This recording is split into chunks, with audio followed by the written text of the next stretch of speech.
الحمد للہ وحدہ والصلاة والسلام علی من لا نبی بعدہ اما بعد فاعوذ باللہ من الشیطان الرجیم بسم اللہ الرحمن الرحیم وکلا وعد اللہ الحسنى عن مسور ابن مخرمہ رضی اللہ تعالی عنہ قال ذکر رسول اللہ صلی اللہ علیہ وسلم مرة فی مصاحرته من بنی عبد الشمس وأثنى علی وقال انه حدثنی وصدقنی ووعدنی فوفى لي رواہ الامام الہمام البخاری فی صحیحہ صدق اللہ العظیم وبلغنا رسولہ النبی الامی الکریم ونحن على ذلك لمن الشاہدین والشاکرین والحمد للہ رب العالمین۔ معزز دوستو، ماہ ذو الحجہ سن 1442 ہجری کا آخری جمعۃ المبارک ہے۔ آج 6 اگست 2021 بھی ہے۔ میں ذو الحجہ کے حوالے سے آپ کی خدمت میں رسول پاک صلی اللہ علیہ وسلم کے سب سے پہلے اور بڑے داماد حضرت لقیط ابو العاص ابن ربیع رضی اللہ عنہ کے متعلق چند باتیں عرض کروں گا۔ حضرت ابو العاص کی وفات بھی اسی مہینہ میں ہے اور وہ رسول اللہ صلی اللہ علیہ وسلم کے سب سے پہلے اور بڑے داماد ہیں۔ عام طور پہ حضور پاک علیہ الصلوۃ والسلام کی بیٹیوں کا ذکر آئے تو ہیں تو 4، لیکن بیان حضرت فاطمۃ الزہرا رضی اللہ عنہ کا اسی لیے زیادہ ہوتا ہے کہ ان سے حضور پاک کی نسل چلی ہے۔ اسی وجہ سے حضرت فاطمۃ الزہرا کے ساتھ سیدنا علی المرتضیٰ رضی اللہ تعالیٰ عنہ کا بھی ذکر زیادہ آ جاتا ہے کہ یہ حضور پاک علیہ الصلوۃ والسلام کے بڑے قریبی بھی ہیں اور چوتھے داماد بھی ہیں۔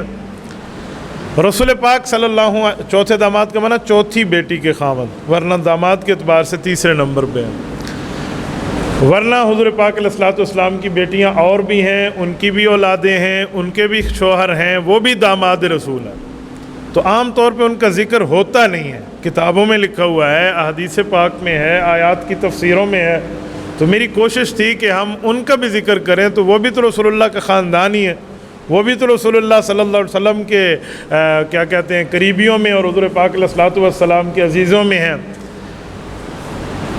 تو اسی لیے میں نے آپ کی خدمت میں آج حضور پاک علیہ الصلوۃ والسلام کے سب سے پہلے داماد کی بات کی ہے، اور ماہ ذو الحجہ بھی ہے اور اسی اعتبار سے ان کی وفات بھی اسی مہینے میں ہے۔ حضور پاک صلی اللہ علیہ وسلم کی 4 صاحبزادیاں ہیں اور چاروں حضرت خدیجۃ الکبریٰ رضی اللہ تعالیٰ عنہ کے پیٹ مبارک سے ہیں۔ کچھ لوگ کہتے ہیں کہ حضرت خدیجۃ الکبریٰ جب حضور پاک کے عقد میں آئیں تو حضرت خدیجہ اپنے ساتھ اپنی ان بچیوں کو لائی تھی جو پہلی شوہروں سے تھی، اور ان میں حضور پاک کی پہلی 3 بیٹیاں ہیں۔ یہ بات بالکل جھوٹ ہے اور اسلام پر ایک بدنما دھبا لگانے کی سازش ہے۔ قرآن کریم نے حضور پاک علیہ الصلوۃ والسلام کی بیٹیوں کا ذکر فرمایا ہے، تو اگر یہ بات مان لی جائے تو پھر تو حضور کی ایک بیٹی بنتی ہیں حضرت فاطمہ، تو قرآن بیٹیاں کیوں کہتا ہے، بیٹی کہتا۔ سورۃ نمبر 33 سورۃ احزاب آیت نمبر 59، یا ایھا النبی قل لازواجک وبناتک ونساء المؤمنین، اللہ فرماتے ہیں پیغمبر کی جیسے بیویاں زیادہ ہیں ویسے بیٹیاں زیادہ ہیں، اور اگر کسی کو شبہ آئے کہ یہ امت کی بیٹیاں ہیں تو امت کی بیٹیوں کے لیے علیحدہ لفظ اتارا ونساء المؤمنین، تو یہ حضور پاک کی حقیقی اور اپنی بیٹیوں کی بات ہے۔ تو حضور پاک کی پہلی بیٹی سیدہ زینب ہے، دوسری سیدہ رقیہ ہے، تیسری سیدہ ام کلثوم ہے، اور چوتھی سیدہ فاطمہ ہے رضی اللہ عنہ۔ جو لوگ حضور پاک علیہ السلام کی بیٹیوں کا انکار کرتے ہیں، اصل میں ان کو اپنے باطل عقائد پہ پردہ ڈالنا آتا نہیں ہے، اس وجہ سے جھوٹ بولتے ہیں۔ وہ سمجھتے ہیں کہ ہم حضور پاک علیہ الصلوۃ والسلام کی بیٹی حضرت فاطمہ رضی اللہ عنہ کا مقام بلند کرنے کے لیے 3 کا انکار کر دیں، حالانکہ حضرت فاطمہ کا اس وجہ سے مقام بلند نہیں ہوتا کہ ان 3 کا انکار کریں، بلکہ حضرت فاطمہ رضی اللہ عنہ کے حق تلفی اور ان کی دل دکھانے کی وجہ بنتی ہے۔ وہ کیا؟ حضرت فاطمہ کو بھی اللہ نے 3 بیٹے اور 3 بیٹیاں دی ہیں، حسن، حسین اور محسن، 3 بیٹے ہیں۔ ذرا پوچھیں کہ حضرت فاطمۃ الزہرا کی بیٹیوں کے نام کیا ہیں؟ اگر بیٹیوں کے نام بتا دیے جائیں تو بات فائنل ہو جائے۔ حضرت فاطمہ کی 3 بیٹیاں ہیں، زینب، رقیہ، ام کلثوم۔ حضرت فاطمہ کو اپنی بہنیں اتنے پیاری تھی کہ بیٹیوں کے نام بہنوں والے رکھے ہیں۔ تو جب اماں فاطمہ اپنی بچیوں کے نام اپنی بہنوں والے رکھے اور ہم اماں فاطمہ کا انکار کر دیں ان کی بہنوں کا، تو ہم نے کون سی اماں فاطمہ کی خدمت کی ہے؟ تو یہ اماں فاطمہ الزہرا رضی اللہ عنہ کی حق تلفی ہے۔ تو حضور پاک علیہ السلام کی بیٹیاں 4 ہیں۔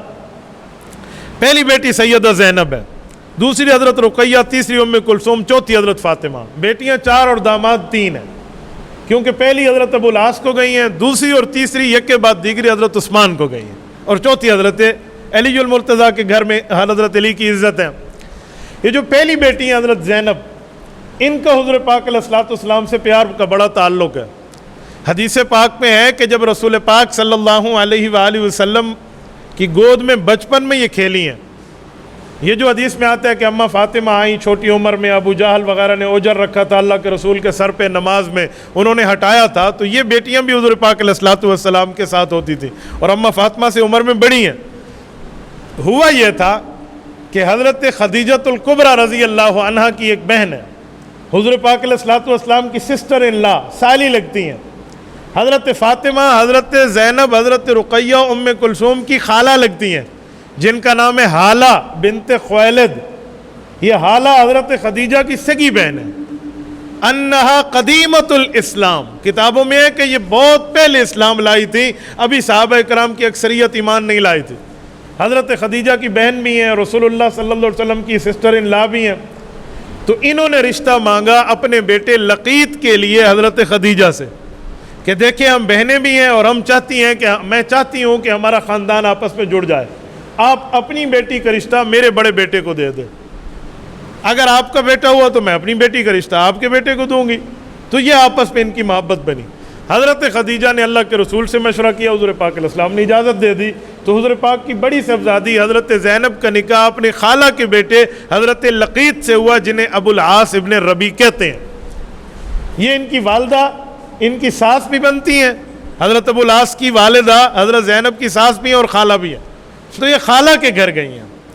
دوسری بات، حضور پاک علیہ السلام نے جب یہ رشتہ دیا ہے، اسلام کا اعلان ہوا، کلمہ طیبہ کا اعلان ہو گیا ہے، بتوں کی نفی ہوئی، تو حضرت رسول اللہ کی اولاد تو مسلمان ہوئی ہے، انہوں نے کلمہ پڑھا ہے۔ ابو العاص ابن ربیع نے کلمہ نہ پڑھا۔ یہ حضور پاک علیہ السلام کے داماد ضرور رہے، لیکن شروع میں کلمہ نہ پڑھا۔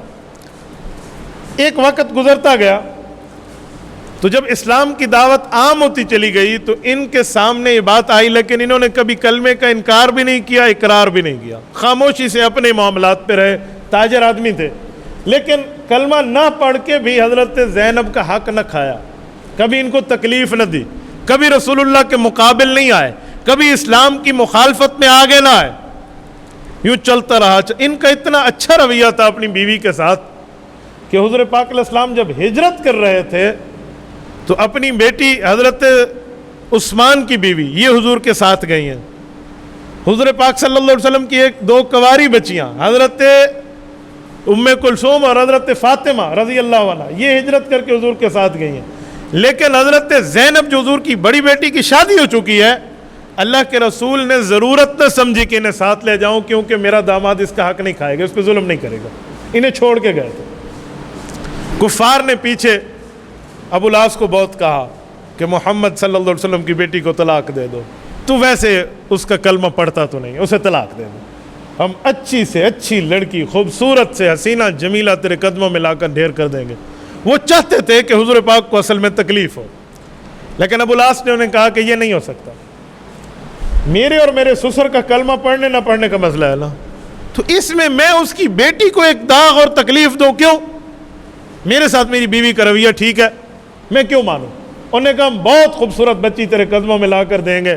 انہوں نے کہا دنیا کی عورتیں ملا لو نا، میری زینب کی 1 پاؤں کا مقابلہ بھی نہیں کر سکتی، میں نہیں لے سکتا یہ رشتہ، مجھے حضرت زینب کے ساتھ تعلق رکھنے دیں، ہمارا بہت پیار کا تعلق ہے، میں نہیں چھوڑ دوں۔ کھلا کہا جو تم سے ہونا کر لینا۔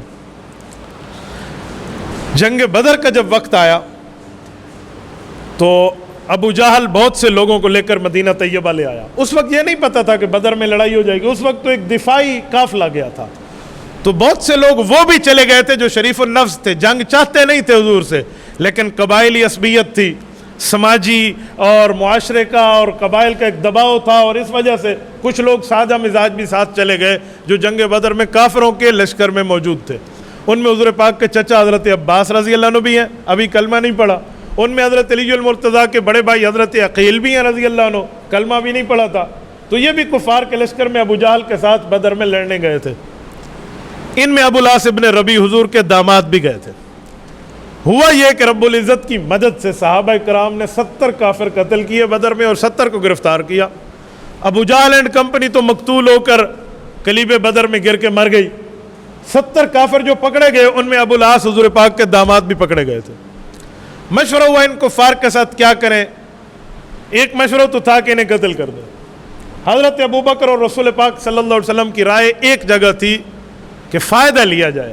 فائدہ کیا کہ ان میں جو پڑھا لکھا ہے نا، جو لکھنا پڑھنا، کتابت اس زمانے میں بہت بڑی چیز تھی کہ کوئی ہاتھ سے لکھنا جانتا ہو. یہ ہمارے بندوں کو لکھنا سکھا دیں، ہم اسے چھوڑ دیں گے اور کسی سے فدیہ لیں گے، وہ اسلام میں ہم استعمال کریں گے. ٹھیک ہے بھائی. 1000 سے لے کر 4000 روپے، 1000 سے لے کر 4000 درہم تک فدیہ مقرر ہوا. اور جو لکھنا جانتے تھے، پیسے نہیں تھے، وہ لکھانا سکھا دیتے تھے. تو ابو العاص ابن ربیع نے بھی فدیہ منگوایا گھر سے، حضرت زینب سے، اپنی گھر والی سے. بڑا عجیب باب ہے، بڑا عجیب چیپٹر ہے. حضرت زینب کے پاس اس وقت کچھ نہیں تھا. ایک وہ ہار موجود تھا جو اماں خدیجہ نے رخصتی کے وقت اپنی بیٹی کو دیا تھا، اور یہ وہ ہار تھا جو حضور پاک علیہ السلام حضرت خدیجہ کے گلے میں دیکھا کرتے تھے. تو ماں نے دے دیا نا بیٹی کو. حضرت زینب کے پاس اور کچھ نہیں تھا تو یہ ہار بھی ساتھ بھیجا. یہ ہار ان کا چھوٹا بھائی، ابو العاص کا چھوٹا بھائی حضرت زینب کا دیور لے کر آیا، کنانا. یہ جب لے کر آیا اور اس نے آ کر فدیوں والی لائن میں ٹھہر کے سارے فدیے جمع کرا رہے تھے تو یہ بھی جمع کرا دیا. جب یہ فدیہ جمع ہو رہے ہیں اور ایک ایک کی رہائی کی ترتیب بن رہی تو اس ہار پہ نظر اللہ کے رسول کی گئی. حضور پاک علیہ السلام کا حضرت خدیجہ سے 25 سال کا رشتہ ہے. 25 سال اکٹھے گزارے ہیں. اتنا عرصہ کسی بیوی کو حضور پاک کی رفاقت میں نصیب نہیں ہوا جتنا حضرت خدیجہ کو ہوا. اور حضرت خدیجہ 40 سال کی عمر، حضور کی 25 سال کی عمر. رسول پاک صلی اللہ علیہ وسلم کی جب 50 سال عمر تھی تو اس وقت حضرت خدیجہ کا انتقال ہے. اتنے دکھی تھے کہ اللہ نے اسی سال حضور پاک کو معراج کرایا تاکہ دل کی تسلی ہو جائے. اور خدیجۃ الکبریٰ اور حضرت ابو طالب کی وفات والے سال کو عام الحزن کہا کہ غم کا سال ہے. تو حضرت خدیجہ کی سہیلیوں تک کو حضور یاد فرماتے تھے. گھر میں کبھی کوئی اچھی چیز آئے تو ان کے گھر میں بھیجتے تھے. اما عائشہ نے ایک دن پوچھا کہ یا رسول اللہ، آپ خدیجہ کی سہیلیوں کو بھی یاد کرتے ہیں؟ تو حضور نے فرمایا عائشہ انہا کانت و کانت، خدیجہ خدیجہ تھی. بس یہ جملہ فرمایا تو ہم عائشہ فرماتی ہم سمجھ گئے کہ حضور کا پیار کتنا ہے. آپ علیہ السلام کی نظر اس ہار پہ گئی نا تو وہ اہلیہ یاد آ گئی. رسول پاک صلی اللہ علیہ وسلم کی آنکھوں میں آنسو آئے. صحابہ کرام حیران ہیں کہ ابھی تو کیفیت بالکل ٹھیک ہے. یہ آپ علیہ السلام نے اس ہار کو دیکھتے ہوئے آنکھوں میں آنسو آئے تو وجہ کیا ہے؟ تو یہ حضور علیہ السلام کے چہرے کو ٹکٹکی لگا کر دیکھنے لگے کہ یا رسول اللہ وجہ کیا؟ اللہ کے رسول نے اپنے آنسو پوچھتے ہوئے فرمایا کہ یہ ہار خدیجہ کا ہے. یہ غالباً میری بیٹی نے اپنے خاوند کے چھڑانے کے لیے بھیجا ہے. تو صحابہ کرام نے ہار واپس کر دیا کہ ہم بغیر فدیہ کیسے چھوڑتے ہیں. جب ابو العاص کو بغیر فدیہ کے بھیجا جانے لگا نا تو آپ علیہ السلام نے انہیں بلایا. تو حضور پاک علیہ السلام نے فرمایا ہم تمہیں چھوڑ رہے ہیں. ٹھیک ہے، تیرا رویہ ہم سے بہت اچھا، لیکن ایک وعدہ کرو. انہوں نے کہا جی فرمائیے. کہ میری بیٹی کو مدینہ بھیج دینا. تو انہیں کلمہ نہیں پڑھا اور وہ مسلمان ہے اور ایک عرصہ ہوا ہے میری بیٹی کی ملاقات پہ نہیں ہے. انہوں نے کہا جی وعدہ ہوگا. ابو العاص واپس گئے ہیں اور حضور پاک علیہ السلام کی بیٹی کو بھیج دی، وعدے کے مطابق بھیجا. حضرت زینب ادھر آ گئی. 1-2 سال کا عرصہ ابو العاص تھے تو کاروباری، شام سے قافلے کے ساتھ مال و دولت لے کر آ رہے تھے. مکہ کے لوگوں کے پیسے لے کر گئے تھے نا، مزاربت میں کاروبار کرتے تھے. تو اس زمانے میں اسلام کے مقابل کوئی بے ایمان آئے تو اس کے قافلوں کو لوٹ لیا کرتے تھے. تو انہوں نے بھی کلمہ نہیں پڑھا تھا. تو صحابہ کرام کے ساتھ ان کی مٹھ بھیڑ ہوئی تو انہوں نے قافلے کا سامان کھینچ لیا. ابو العاص چھپتے چھپاتے مدینہ منورہ آئے اور حضرت زینب کے پاس آئے گھر میں اور حضرت زینب سے بات کی.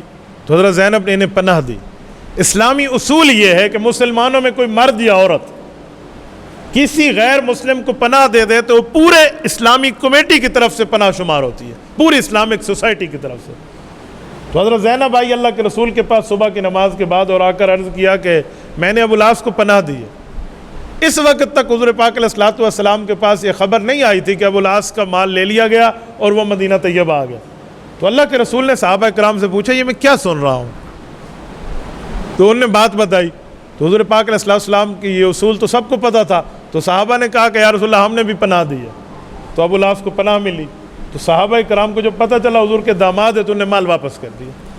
جب ان کا مال واپس ہوا تو جاتے ہوئے صحابہ کرام نے ایک آفر کی کہ یار تجھے تیرا مال بھی مل گیا ہے نا۔ یہاں ساری ایک بات رہ گئی، حضرت زینب کو اللہ کے رسول نے فرمایا پناہ تو آپ نے دے دی ہے لیکن اسے اپنے قریب نہ آنے دینا، وہ غیر مسلم ہے۔ کہ جی یا رسول اللہ ہم ایسے ہی ہیں۔ صحابہ کرام نے مال واپس کرتے ہوئے ابو العاص کو آفر کی کہ یار کلمہ کیوں نہیں پڑھ لیتا تو؟ تیرا کتنا پیار کا تعلق ہے حضور کے ساتھ، تجھے اپنی بیٹی لخت جگر پہلی بیٹی دی ہے اور تجھے دوسری بار یہ گولڈن چانس مل رہا ہے، یار کلمہ کیوں نہیں پڑھتے؟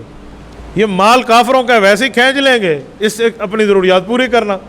تو ابو العاص نے ایک تاریخی جملہ کہا، انہوں نے کہا بات آپ کی ٹھیک ہے میں کلمہ پڑھ لوں لیکن اسلام پر ایک بدنما داغ آ جائے گا، لوگ کہیں گے ہمارا مال لے کر کلمہ پڑھ لیا، یہ تو چور تھا۔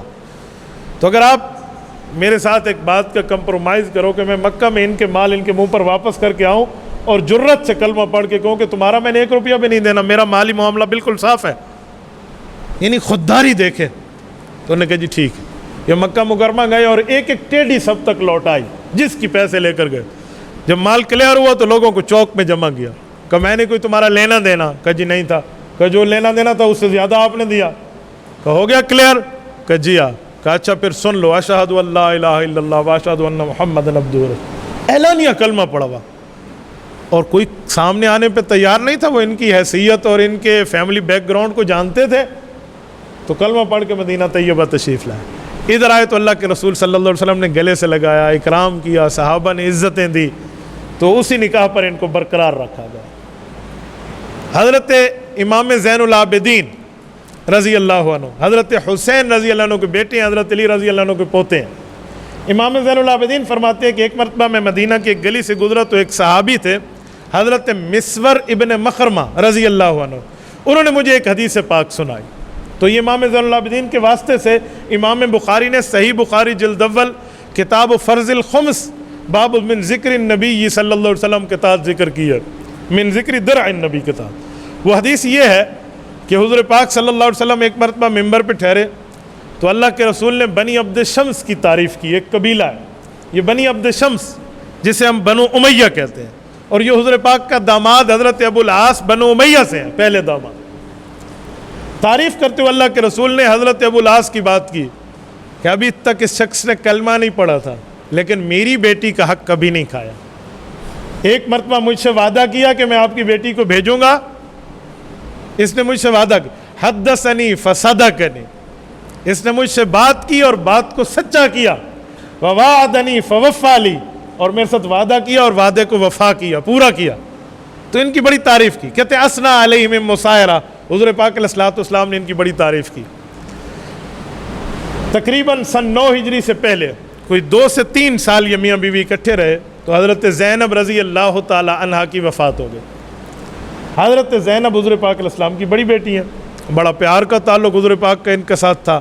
اللہ کے رسول ان کی قبر میں خود اترے، اپنی چادر مبارک میں ان کو کفن دیا، قبر کو صاف کر کے خود لٹایا اور ان کے لیے بڑی دعا کی۔ اب رسول پاک صلی اللہ علیہ وسلم کی 4 بیٹیاں تھیں، پہلی ابو العاص کے پاس تھی، دوسری اور تیسری یک کے بعد دیگر حضرت عثمان کے پاس، چوتھی حضرت فاطمہ کے پاس، یہ سارے رشتے ہو چکے تھے۔ حضرت ابو العاص کے دل میں ایک صدمہ، جیسے حضرت عثمان کو فرمایا نا کہ میری اور بیٹی ہوتی تجھے رشتہ دیتا، تو اور بیٹی تو نہیں تھی، تو ادھر بھی ان کے دل میں ایک صدمہ اتنا تھا، صحابہ کہتے ہیں اکثر خاموش ہو جاتے۔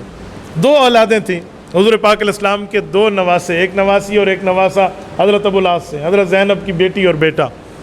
ایک کا نام علی ہے، علی زین بھی اسے کہتے تھے، اور بچی کا نام ہے امامہ۔ تو ان کے ساتھ ان کی پرورش میں دخل اندازی اور معاملہ اور بس وہیں تک۔ رسول پاک صلی اللہ علیہ وسلم کا انتقال ہوا تو حضرت ابو العاص خاموش ہی رہنے لگے۔ سیدنا صدیق اکبر کا دور تھا، ایک علاقے میں گئے تو حضرت علی المرتضیٰ نے اس علاقے کا کنٹرول حاصل کیا تھا، کسی وجہ سے وہاں سے لوگوں کو ہٹا دیا، تو وہاں سربراہ بنانے کی ضرورت آئی کہ اس علاقے کا ذمہ دار کسے بنائیں، تو حضرت علی نے حضرت ابو العاص اپنے ہمزلف کو وہاں جو ہے نا علاقے کا عامل بنایا۔ لیکن ان کے دل میں ایک رسول اللہ کی وفات کا صدمہ اور ایک اپنی بیوی کی وفات کا صدمہ بہت زیادہ تھا۔ تو ابھی کچھ ہی عرصہ گزرا کہ ان کی وفات ہوئی، یہ مدینہ طیبہ آئے ہیں، ان کی وفات مدینہ طیبہ میں ہے، غالباً قبر ان کی جنت البقیع میں ہے، سیدنا صدیق اکبر رضی اللہ عنہ کے دور میں ہے۔ پھر ان کی ایک ہی بیٹی رہی جن کا نام امامہ ہے، بچہ فوت ہو گیا تھا، اور یہ امامہ حضور پاک علیہ السلام کی ویسے نواسی ہے جیسے حضرت فاطمہ کی اولاد رسول پاک صلی اللہ علیہ وسلم کی نواسی ہے۔ حضرت امامہ رضی اللہ عنہ کے ساتھ حضور پاک علیہ السلام کا بڑا پیار ہے، جیسے حضرت حسن حسین رضی اللہ عنہ کے بارے میں آتے ہیں لیکن ایک کندھوں پہ اللہ کے رسول نے بٹھایا ہے، تو حضرت امامہ کے بارے میں بھی حدیث پاک موجود ہے۔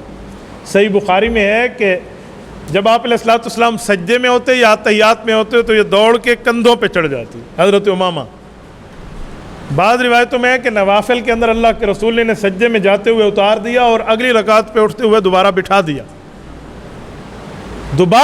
دیا، بچے کا تقاضا نہیں ہے، حضور پاک علیہ السلام خود بٹھا رہے ہیں، اب محبت کا اندازہ لگا ہے۔ یہ رسول پاک صلی اللہ علیہ وسلم کی بڑی بیٹی کی بڑی بیٹی ہیں، سب سے پہلی نواسی ہیں۔ اور میں ایک بات آپ کی خدمت میں مزید عرض کرتا ہوں، ذرا توجہ رکھنا۔ میدان کربلا میں 72 شہداء ہیں، میں محرم الحرام میں اس پر انشاءاللہ تفصیلی بات کروں گا، لیکن ابھی اس سے متعلق ایک نقطہ ہے تو عرض کر دوں۔ حضرت حسین رضی اللہ عنہ کے قافلے میں سب سے پہلے شہید کا نام علی الاوسط ہے، یہ حضرت علی کے بیٹے ہیں اور حضرت حسین کے بھائی ہیں۔ یہ حضرت علی کے جو بیٹے ہیں علی الاوسط، کربلا کے پہلے شہید، آپ ذرا مطالعہ کریں تو آپ کو سمجھ آئے گا کہ حضرت علی کے بیٹے اور ان کی والدہ کا نام امامہ ہے۔ تو امامہ کون ہے؟ تو یہ امامہ رسول اللہ کی نواسی ہے۔ آپ پوچھیں گے ترتیب کیا ہے؟ کتب میں آتا ہے کہ حضرت فاطمہ الزہرا رضی اللہ عنہ کے انتقال کے وقت حضرت علی المرتضیٰ کو اماں فاطمہ نے ایک بات کی تھی کہ علی، میں نے آپ کے چہرے پہ پریشانی دیکھی ہے، اگر تجھے مجھ جیسی صفات والی بیوی چاہیے تو میری جو بھانجی ہے نا، میری بڑی بیٹی کی بڑی بیٹی امامہ، اس سے شادی کر لینا، وہ میرے بچوں کے بارے میں بھی آپ کو ویسے مخلص نظر آئے گی جیسے میں ہوں۔ تو حضرت علی المرتضیٰ نے اماں فاطمہ رضی اللہ عنہ کے انتقال کے بعد حضرت امامہ سے نکاح کیا تھا۔ یہ حضرت امامہ حضرت حسن حسین کی خالہ زاد بہن بھی ہے اور ان کی اماں بھی ہے، اور حضرت علی المرتضیٰ کے بیٹے علی الاوسط کی والدہ ہے۔ کربلا کا پہلا شہید حضرت امامہ کا بیٹا ہے جو حضرت رسول اللہ کی بڑی بیٹی کا نواسہ ہے، حضرت زینب کا، یہ علی الاوسط ہے۔ اگر حضرت فاطمہ الزہرا رضی اللہ تعالی عنہا کے پورے خاندان کا ذکر کریں تو بہنیں 4 ثابت ہوتی ہیں یہ، لیکن جو 3 بیٹیوں کا انکار کرتے ہیں نا وہ وجہ کچھ اور ہے، تو اسی لیے بغض کے اظہار میں باقیوں کا انکار کر دیں، لیکن انکار ہوتا نہیں ہے۔ کہاں تک انکار کریں گے؟ حضرت علی المرتضیٰ کا رشتہ بھی تو رسول اللہ پاک صلی اللہ علیہ وسلم کی اسی نواسی سے ہے، اس رشتے میں ان کی اولاد بھی ہے، اولاد پھر میدان کربلا میں شہید کربلا بھی ہے، تو کہاں تک انکار کریں گے؟ جی نہیں، ایسے نہیں ہو سکتا، دلائل کو نہیں جھٹلایا جا سکتا، ایویڈنس کو نہیں آپ منہ پھیر سکتے۔ دلیل دلیل ہوتی ہے اور دلیل اپنی طاقت پہ کھڑی ہوتی ہے، اور اس دلیل کو ماننے پہ سامنے والا بندہ مجبور ہو جاتا ہے۔ اچھا، اس واقعات سے ہمیں کچھ سبق بھی ملتے ہیں۔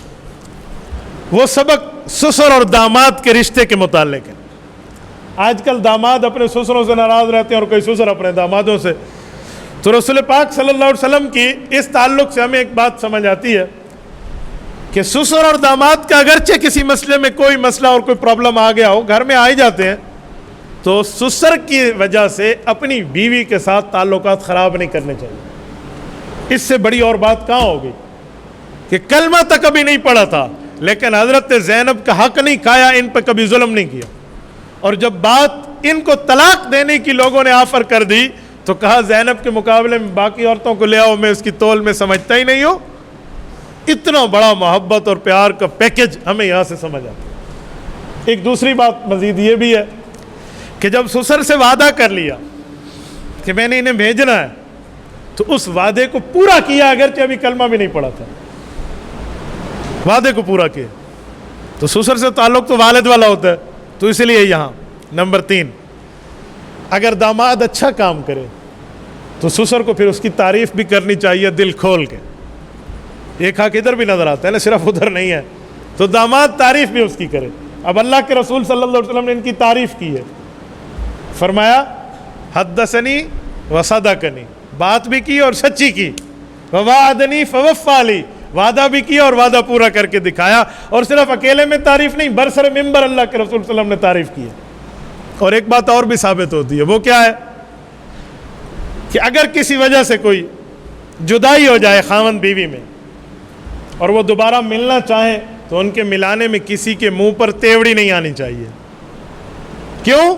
تاکہ بچے ایک ماں باپ کے سایہ عاطفت میں پرورش پا سکیں، اولاد وہ ایک چھت تلے. اور ایک چیز مزید بھی سمجھ آتی ہے کہ بالفرض کسی وجہ سے جدائی بھی ہو گئی ہے تو والد کا تعلق اولاد سے تو ختم نہیں ہوا نا، بیوی سے ہوا نا. خاوند بیوی کا تعلق ٹوٹا ہے، اولاد سے تو نہیں ہوا. تو اگر والد ملنا چاہے اپنی اولاد سے تو والد ماں اور ماں کے گھر والے اسے منع نہیں کر سکتے. میں نے آج ایسے ظلم دیکھے معاشرے میں،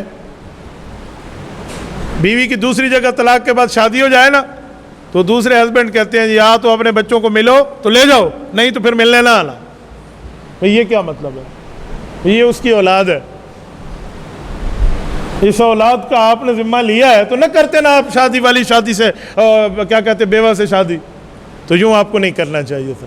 تو حضرت زینب رضی اللہ عنہا نے کبھی بھی اپنے خاوند کو روکا نہیں ہے جب وہ بچوں سے ملنے آئے ہیں، اور صحابہ کرام نے بھی نہیں روکا. بس جہاں تک حضور پاک نے اجازت دی اس حد تک اجازت رہی. تو یہ رسول اللہ صلی اللہ علیہ وسلم کے بڑے داماد ہیں. لقیط ان کا نام ہے، ابو العاص ان کی کنیت ہے، ربیع ان کے والد کا نام ہے، حالہ ان کی اماں کا نام ہے. اور رسول پاک علیہ السلام کے یہ داماد صحابی بھی ہیں، اور ان کی وفات اسی ماہ ذوالحجہ میں ہے اور مدینہ طیبہ میں ان کی قبر ہے. میری دعا ہے اللہ پاک ہماری طرف سے انہیں بہترین جزائے خیر عطا فرمائے، ان کی قبر پہ اللہ کروڑوں اربوں رحمتیں نازل فرمائے. اقول قولی ھذا واستغفر اللہ وآخر دعوانا ان الحمد للہ رب العالمین.